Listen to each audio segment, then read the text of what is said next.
সদ্গুরুর নিকট যেতে হয় এবং জিজ্ঞাসা করতে হয়। তো সদ্গুরুটি কেমন? শব্দে পরিচনি স্নাতম ব্রহ্মণি উপসমাশ্রম। শব্দে মানে পরব্রহ্ম, যে শ্রুতি ব্রহ্ম মানে বেদ বেদান্ত যে শ্রুতি, সেই শ্রুতিকে যিনি সাঁতার করছেন শব্দে, শব্দ ব্রহ্মে যিনি নিষ্ণাত অর্থাৎ সাঁতার কাটছেন, হ্যাঁ, আর নিরন্তর তার সে মুখে সেই শ্রুতির বাণী বেরোচ্ছে, হ্যাঁ। তো এবং পারে অর্থাৎ পরব্রহ্ম ভগবান অধ্যক্ষ শ্রীকৃষ্ণ যার অনুভূতি এসেছে, দর্শন প্রাপ্ত, এবং এই প্রাকৃত ক্ষোভের জন্য যিনি কোনো ক্ষোভিত হন না, তিনি হচ্ছেন সদ্গুরু। এই হচ্ছে গুরু কি বস্তু। গুরু কিরকম? কৃপা সিন্ধু, সুসম্পন্ন, সর্বসত্য উপকারক, সর্বদা সিদ্ধ, হ্যাঁ, নিষ্প্রিয়, সর্ববিদ্যা বিশারদ, সর্বসংশয় সংক্ষেপ্তা, অনলস গুরু আহৃত। গুরুদেব হচ্ছেন কৃপার সমুদ্র, সুসম্পন্ন মানে নিঃস্বরূপে অবস্থিত আছেন বলে তার কোনো অভাব নেই, সর্বত সিদ্ধ, সব সময় তিনি সিদ্ধি দান করেন, তিনি অনরস, সর্ববিদ্যা বিশারদ, জীবের সমস্ত সংশয়কে ছেদন করতে পারেন, সর্বসংশয় সংচেতা, এবং তিনি তো অলস নন, অনলস, এবং শিষ্যদেরও সেই অনলসভাবে যাতে ভজন করতে পারে সেইটাই তার ইচ্ছা। এই তো মহা গুণ রয়েছে গুরুদেবের। গুরু অনেক আছে। এখন মহাদেব দুর্গা দেবীকে বলছেন, হে দেবী জানো তো গুরু বসন্তী শিষ্যবিত্ত অপহারকা।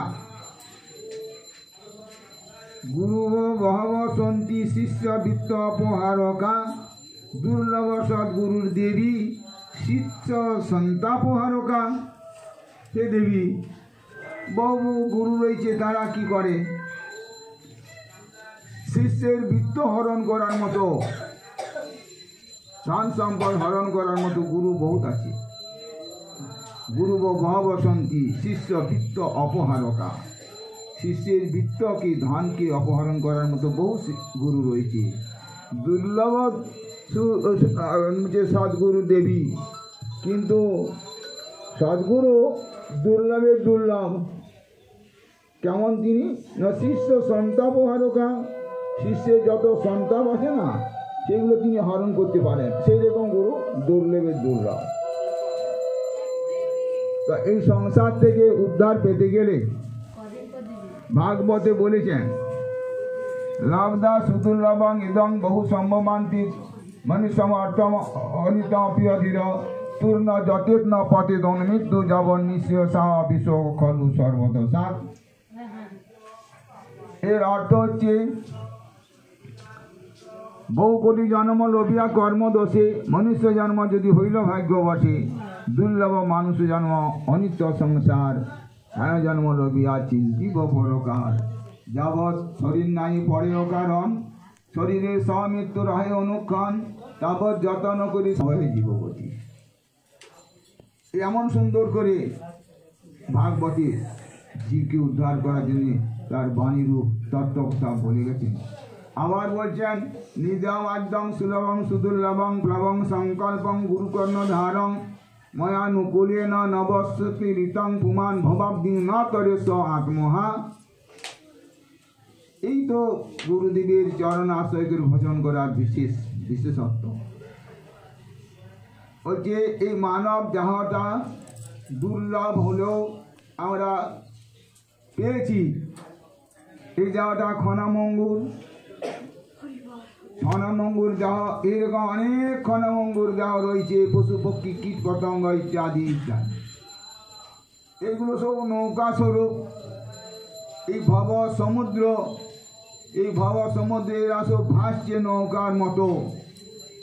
তো অন্যান্য জীবের যে দেহারূপ নৌকা তার থেকে মানব দেহ হচ্ছে পটুতর নৌকা, সর্বশ্রেষ্ঠ নৌকা। কেননা এই দেহ দ্বারা এই বিশাল ভব সমুদ্র পাড়ি দেওয়া যায়। তো শুধু শুধু পাড়ি দেওয়া যায় না, সেই নৌকার মধ্যে যেমন এটা পটুতর নৌকা, মজবুত নৌকা মানব দেহ, তো সেই মজবুত নৌকা হলো বিনা কান্ডারি ছাড়া সেই নৌকা চলে না, পাড়ি দেওয়া যায় না। তাই পটুতর নৌকাতে যদি হুঁশিয়ার কান্ডারি গুরুপাদ পদ্মকে যদি না বসায় সেই জাগরূপ নৌকাতে, তাহলে কিন্তু সে মূর্খামির পরিচয়। পটুতর নৌকা মানব দেহ, হুঁশিয়ার কান্ডারি একজন গুরুপাদ পদ্ম আর কৃষ্ণ কৃপারূপ অনুকূল বাতাস। নৌকা যখন চালায় না, অনুকূল বাতাস যদি হয়, মানে তাড়াতাড়ি ছুটে পেছনে বাতাস, অনুকূল মানে পেছন থেকে ঠেলে বাতাস, সেই বাতাসে হলে যে চালায় কান্ডারি কোনো কষ্ট হয় না বেশি। তাই যে অনুকূল বাতাস, কৃষ্ণ কৃপারূপ অনুকূল বাতাস, হুঁশিয়ার কান্ডারি গুরুপাদ পদ্ম এবং কৃষ্ণ কৃপা রূপ অনুকূল বাতাস, এইগুলোকে যদি আমরা আশ্রয় করে ভব সমুদ্র পাড়ি দিতে যদি চেষ্টা না করি, তাকে বলা হয় আত্মঘাত। তাকে আত্মঘাতকে বলে। বিষ খেলে গলায় রশি মিলে মরলে আত্মঘাতী বলছে না শাস্ত্রী।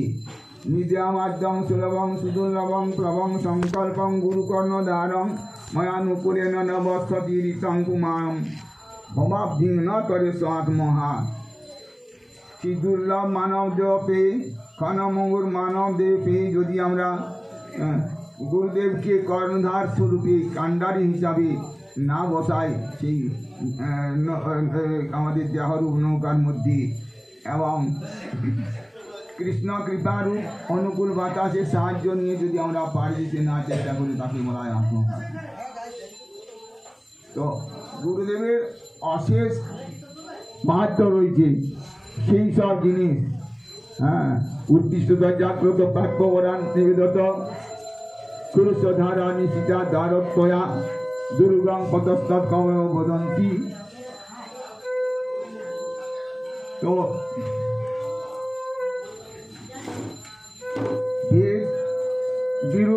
বেদ পুরুষ স্বয়ং বেদ পুরুষ বলছেন যে গুরু কীরকম বস্তু, তিনি সর্বতত্ত্বজ্ঞ। সেই গুরু তীক্ষ্ণ ধারালো, সেই তার হাত থেকে রক্ষা পাবো না। তার জন্য বলছেন যে সদ্গুরু আশ্রয় করে যদি ভজন করি তবেই আমরা উদ্ধার হতে পারি, তা না হয় উদ্ধারের কোনো আশা নাই। এই জন্য গুরুদেব হচ্ছেন হুঁশিয়ার কান্ডারি, গুরুপাদ পদ্ম ছাড়া আমরা কিছুতেই উদ্ধার হতে পারবো না। আবার বলছেন কি, গুরু মানে মহৎ।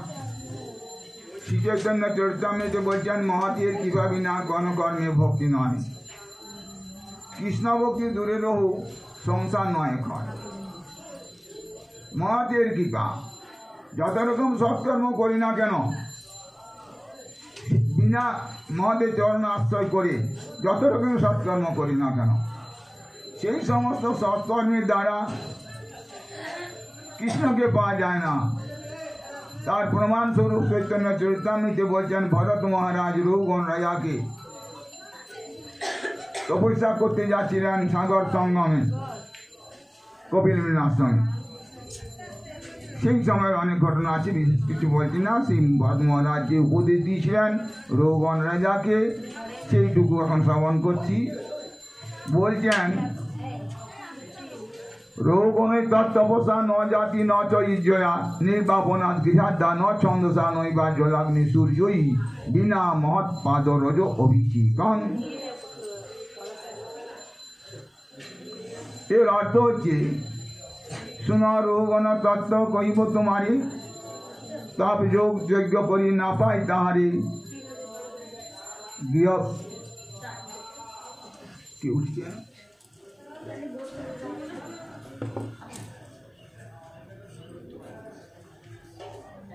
सुना रघुगण तत्व कहिबे तुम्हारे तप जोग यज्ञ करी ना पाई तारे दानवत गृहत्याग संन्यास विधाने अग्नि जल सूर्य सेवा तीर्थ पर्यटने साधुजन पदरज अभिषेक बिने से कृष्ण पाए যায় विविध विधाने विविध विधान बोलते কতগুলো 11 রকমের আছে सुनो रघुगण तत्व कहिबे तुम्हारे तप जोग यज्ञ करी ना पाई तारे दान व्रत गृहत्याग संन्यास विधाने अग्नि जल सूर्य सेवा तीर्थ पर्यटने साधुजन अभिषेक पदरज अभिषेक बिने সে কৃষ্ণ পায় যায় বিবিধ বিধানে এত রকম সাধন করলো 11 প্রকার সাধন কঠিন কঠিন সাধন বিনা মহাদেব আশ্রয় না করলে এগুলো করলেও কৃষ্ণকে পাওয়া যাবে না।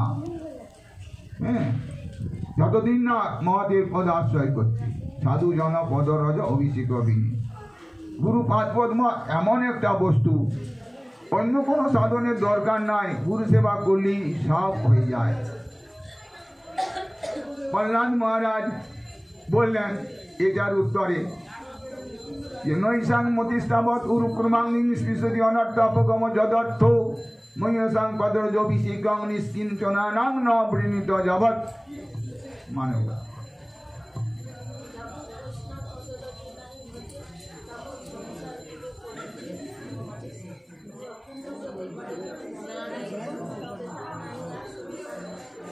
এটা কিন্তু ওই দিকেই হয়েছে, এটা কিন্তু আচরণে আসবে। যাবৎ বৈষ্ণব পদ রজ নাহি ভজে অর্থাৎ গুরুপাদ পদ্ম না আশ্রয় যদি করে তাবৎ সংসার কূপে পরিজীব ভজে। আর পুণ্যযোগে করে যদি ভকত সেবন তবে তা নয় আর সংসার বন্ধন। গুরুপাদ পদ্ম যে পুণ্যযোগে ছাড়ে তো গুরুপাদ পদ্ম আশ্রয় হয় না। प्रहलाद महाराज ताई बोलें बाबा हिरण्यकशिपुके मतीर्ण कृष्णे परतमित अवबुद्धज्ञ व्रतनांग अदांतर समीसं पुनः पुनः चर्वित चर्वनानां नाति विदुषार्थगतिं हि विष्णु दुराशया जे बहिरर्थ मानि न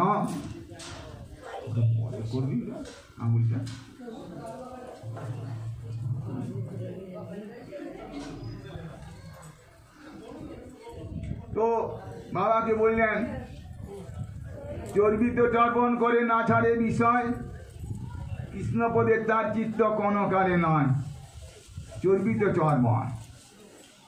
प्रहलाद महाराज बोलছেন बाबा के बाबा তুমি তো বড় বিদ মনে করছো, তোমার হৃদয়ের শত্রুগুলো তুমি জয় করেছো। হ্যাঁ, হৃদয়ের মধ্যে যে শত্রুগুলো রয়েছে সেগুলো তুমি জয় করেছো। কি বিদ দেখাচ্ছ তুমি বিরত জানো তো? চর্বিতে চর্বণ করছো তুমি, বিষয় কিন্তু ছাড়ছো না। ওই রকম চিত্তে কখনো কৃষ্ণকে পায় চর্বণ করে না ছাড়ে বিষয় কৃষ্ণ পদে তার চিত্ত কোনো কালে নয়। মানে আমরা বৈষ্ণবের মুখে শুনেছি যে একটা কুকুর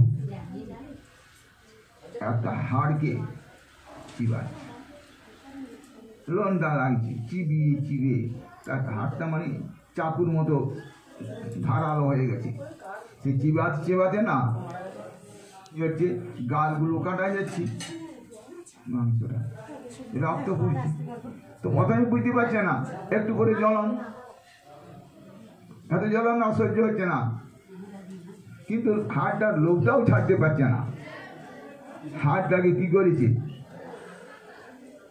একটা গাছের ঝোড় আছে, সেই ঝোড়ে মাটিটা একদম করে পুড়ে সরাই আর হাড়টা পুঁতে দিল, দিয়ে ঢাকা দিয়ে দিল। হাড়টা চর্বিতে চর্বণের এখানে উদাহরণ। তো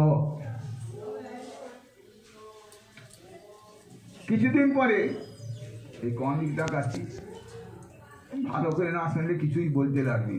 কোনোদিন যদি দেখা হয় তো জিজ্ঞাসা করবো, বলতে না পারলে না পিঠে হবো।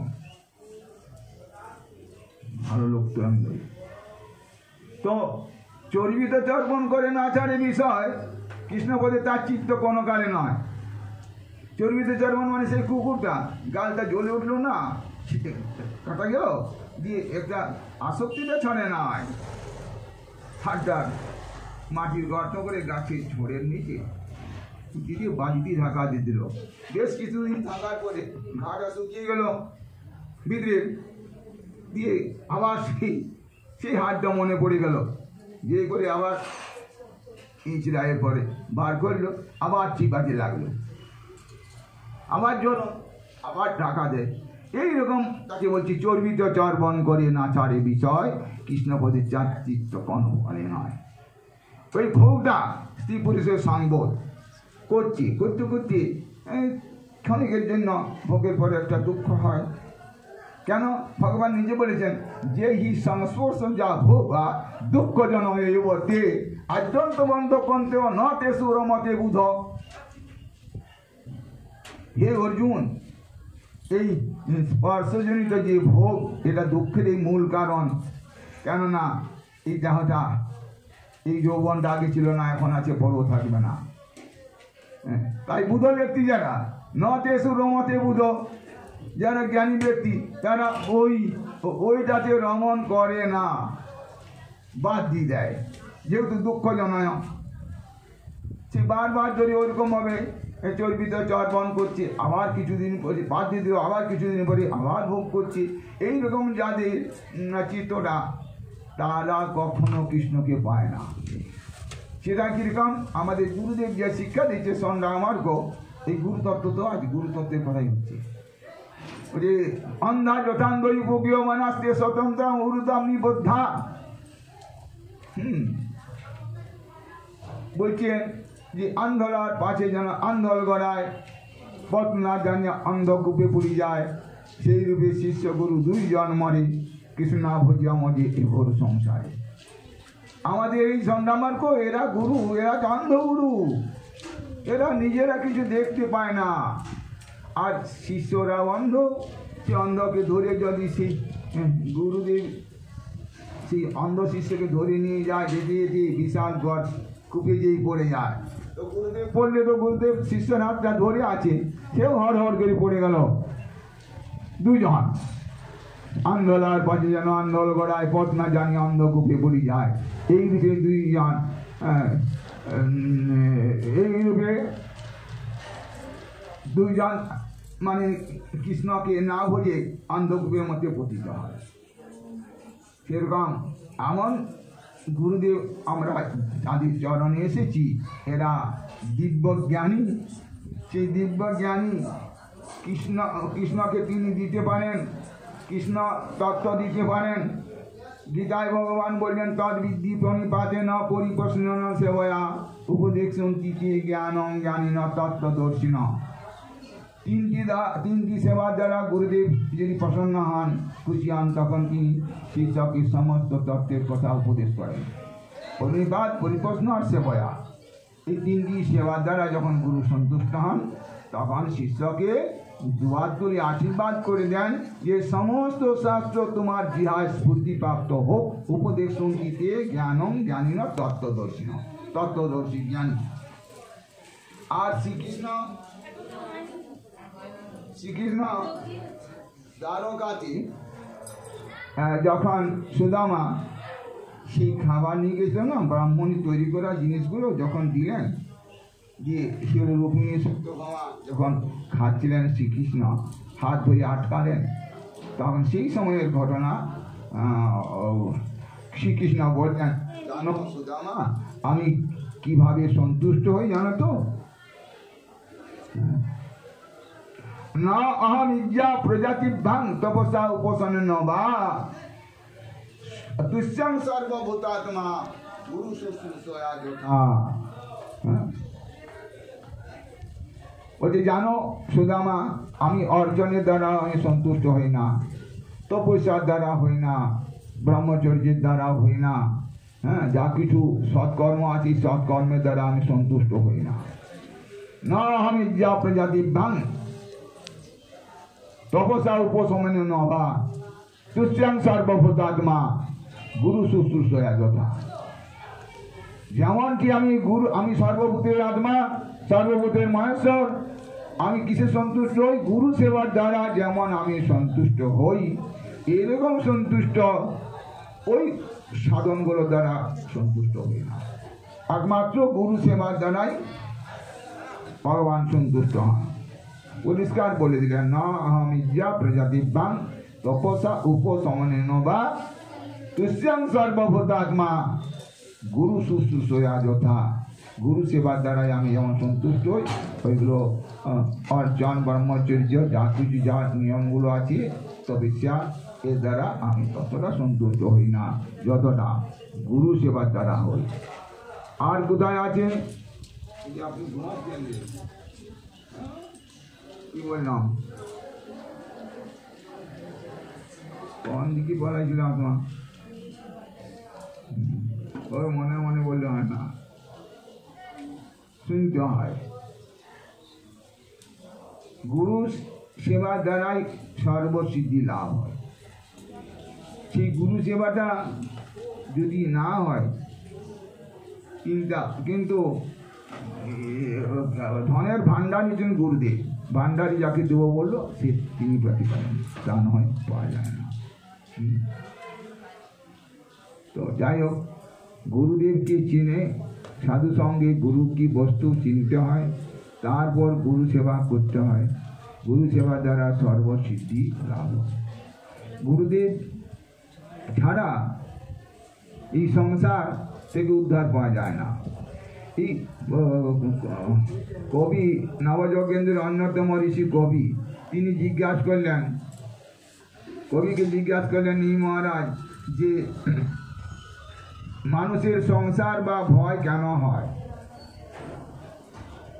ভয় বা সংসার কেন হয়? তখন কবি কি উত্তর দিলেন, এগুলো কিন্তু শোনার কথা বটে। জীবের সংসার বা ভয় কেন হয়?